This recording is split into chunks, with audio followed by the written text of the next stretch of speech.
Welcome to the Ben Stortini Show, where stories drift between worlds and forgotten moments find new life. Let's begin our journey. Let's go.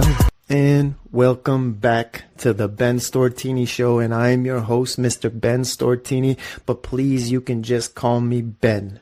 B-E-N. Ben. How's everybody doing today? Me? I'm alright. Let me take a sip of my coffee. There's the air conditioning. You can hear it because it got hot in this city. It got hot. All right, everybody. So this is what we're going to do. We're going to get right into it here. Right into it. So the name of this episode is called Celebrate Life. And the reason I called this one Celebrate Life is because my grandfather is getting buried this coming weekend on a plot on St. Joseph Island right beside my grandma Mary Kay. And as you know, my grandfather passed away before, end of 2024, end of last year. And now we're doing a celebration of life for my grandfather. So we're all headed up north tomorrow. And the celebration will be on Saturday when he finally reaches his burial, his plot. So what I wanted to do this week was tell you some stories about my grandpa, but not stories that everybody else knows. So like the whole, his volunteering and, all the big stories that, I want to tell the stories that only maybe I know and only maybe he knows and maybe just a select few know about the little things. But, I don't want them to be lost, because they're amazing. And I thought I'd share them with you. So I'm going to make this a thing. Let's take a deep breath, and then we'll get going. So let's do 2 or 3 here. 2 or 3 deep breaths to get going. So let's go. Here goes the first one.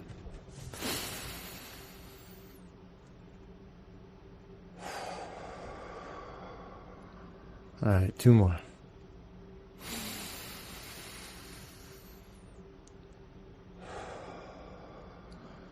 And 1 more.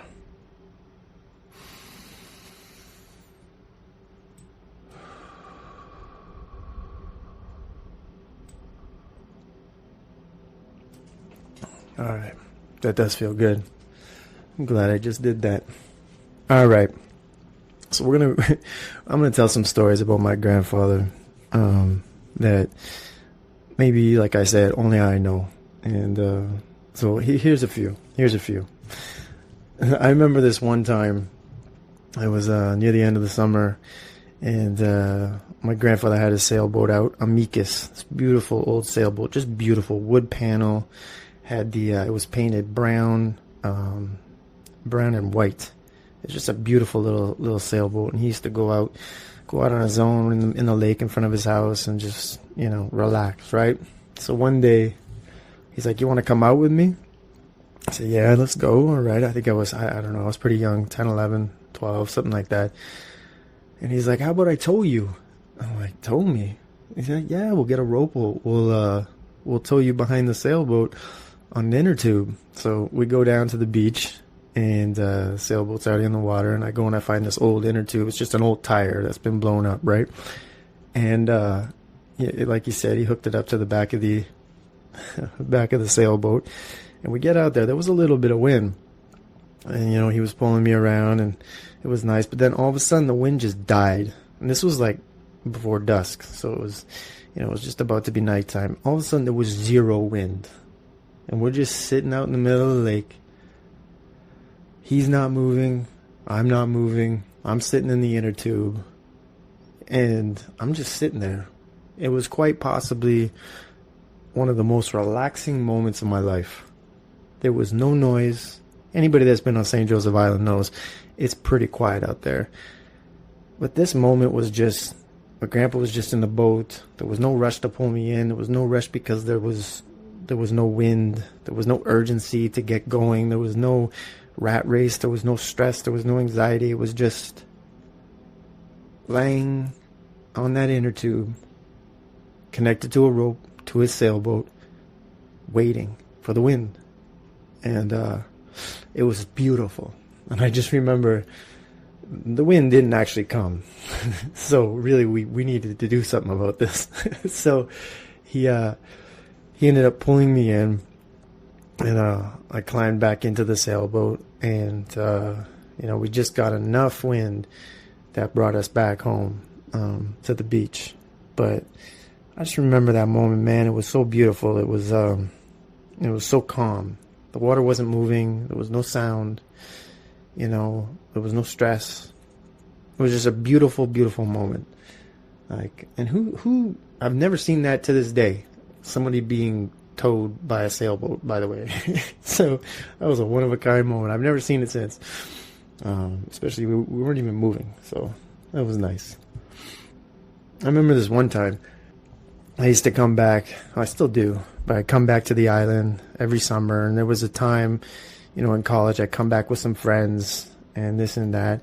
And I can't remember if this was one of those times that I came back. I can't remember the time this was, but I was a little older. I think I was in my 20s.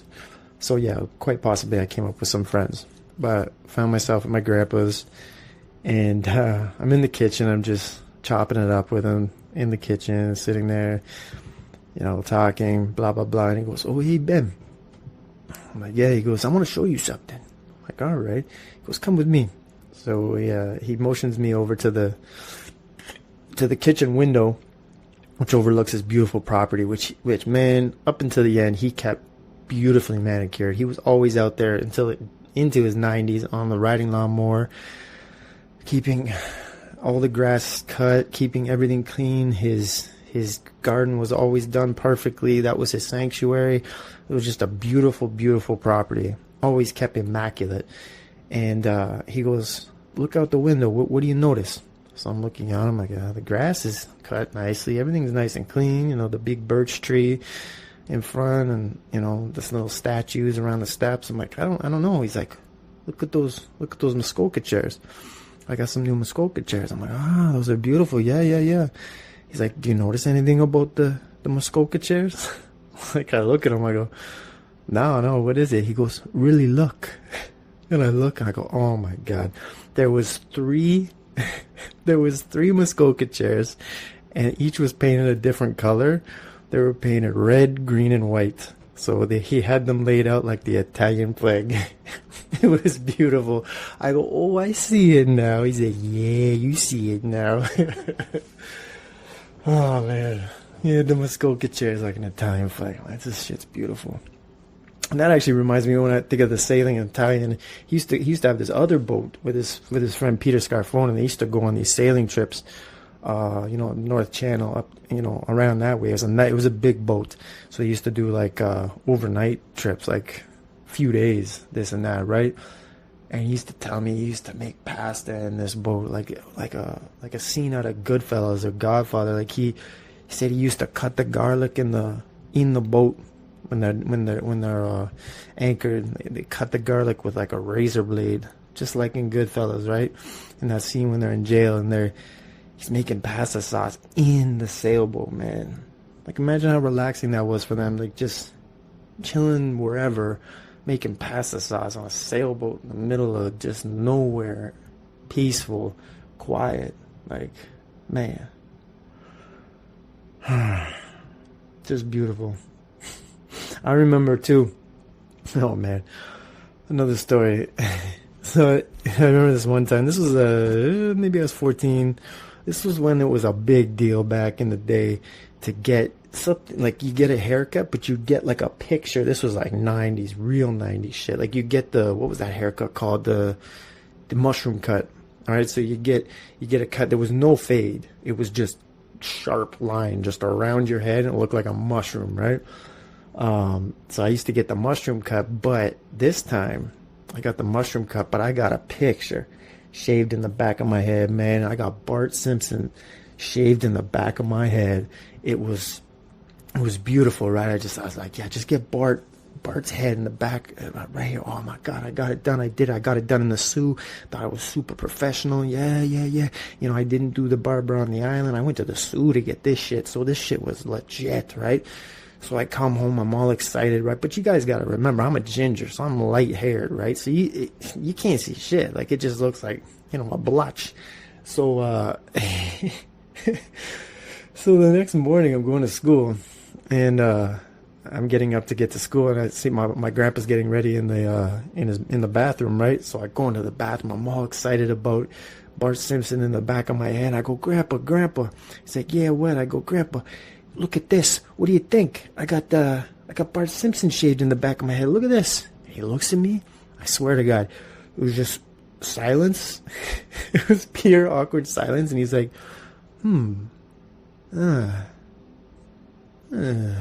like, what do you think, Grandpa? It's Bart Simpson. You know Bart Simpson from The Simpsons. What do you think? He goes, to be honest, it looks like you have ringworm.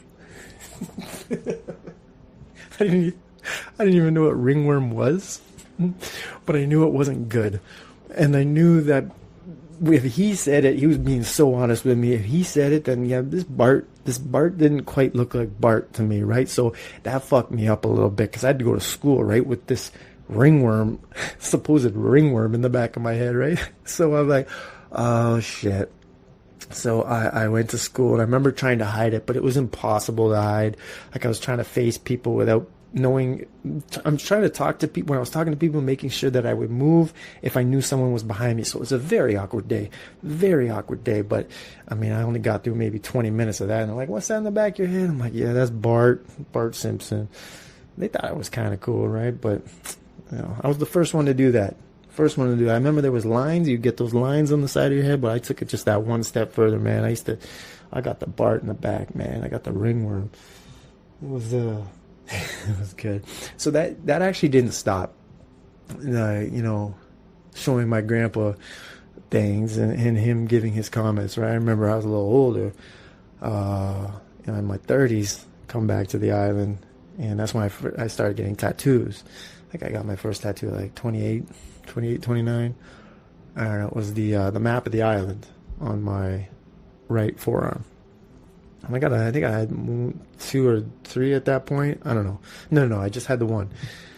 So I come back to the island that summer, all proud of this island tattoo, right? Because there's a bedroom up in his house with the rock formation map of the island in one of the bedrooms, and it looks exactly like that, right? So I thought, oh, my grandpa's gonna love this shit. He's gonna love this. This is the island. It's got a little heart where Richard's Landing is on it, with an X, like a pirate map, right? X marks the spot. And so I come back again. I'm close to 30. I'm like, hey, Grandpa, just like my Bart Simpson shaved in the back of my head. I'm like, hey, Grandpa, look at this. I got a tattoo. I got St. Joseph Island. And again, that awkward silence. And he looks down at it, and he's like, ooh, I'm like, oh shit, not again. Doesn't look like ringworm. But he's like, oh. He goes, you know, in my day, only sailors and criminals would get tattoos. I'm like, Jesus, Grandpa. Fuck. Again.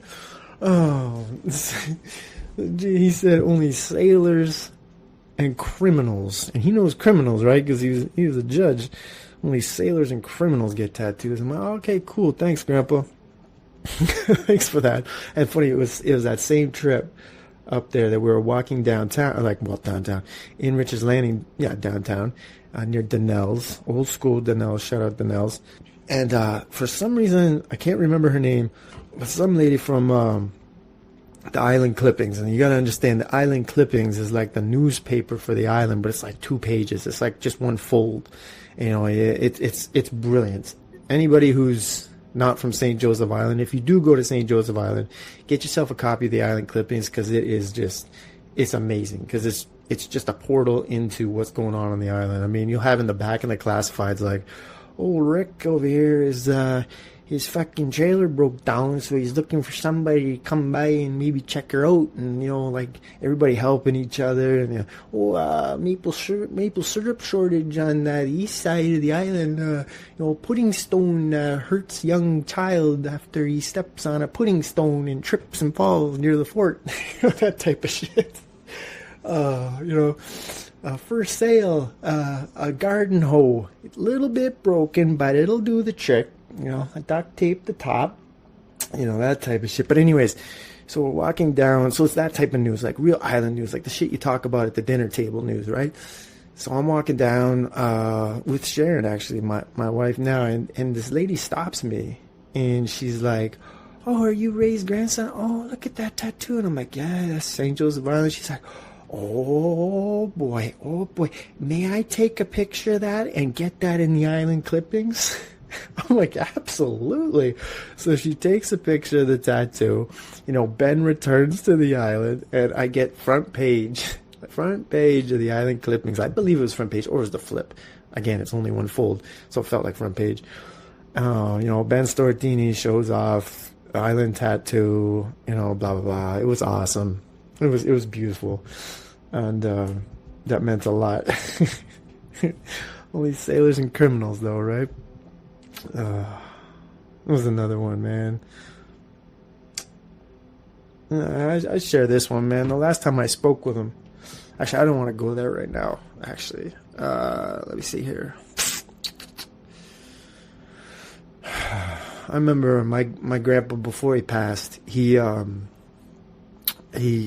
a book of poems. He had wrote 2 books with short stories before that, just all his short stories so he could get them out there, right? Brilliant.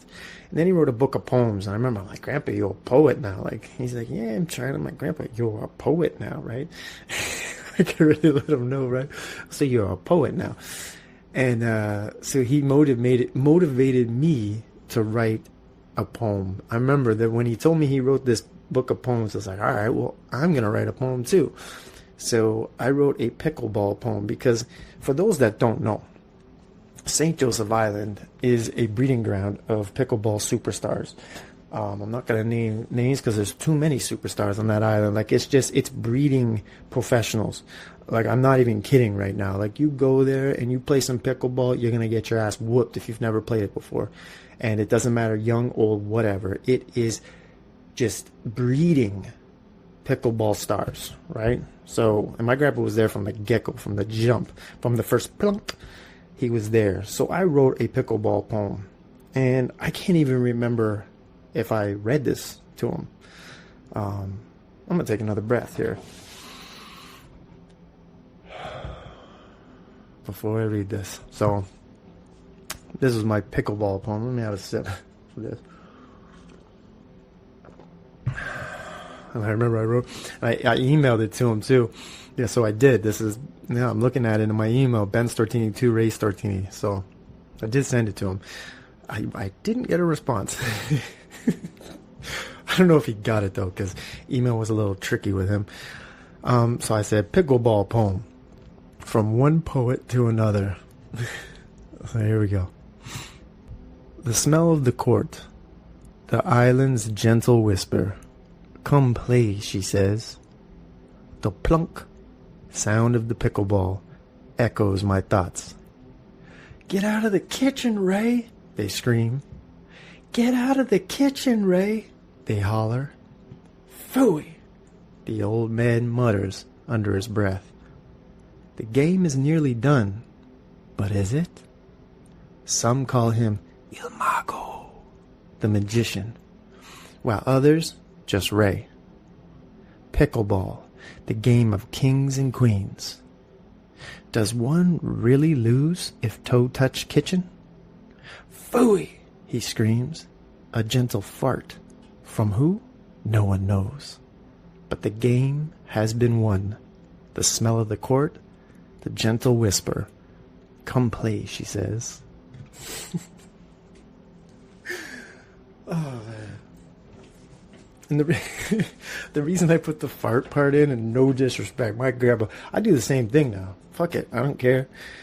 Like, wherever I'm out, well, whatever. My grandpa used to just let him rip right on the pickleball court when we were playing tennis or whatever. He said, just let it go. Just who cares, And he wouldn't even like react. He just let it go. He knows he let it go, and he would just keep playing, no problem, no attempt to hold it in. It's like that when you get older, you just slowly don't give a fuck about most things, and this was one of those things. He's just like, why not? It's natural. Just pow, let it out.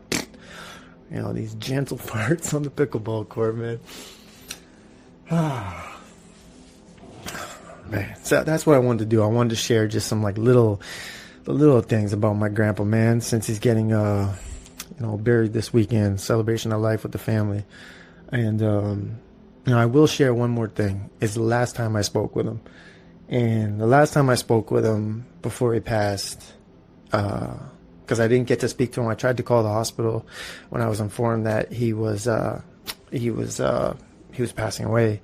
I didn't reach him in time, right? But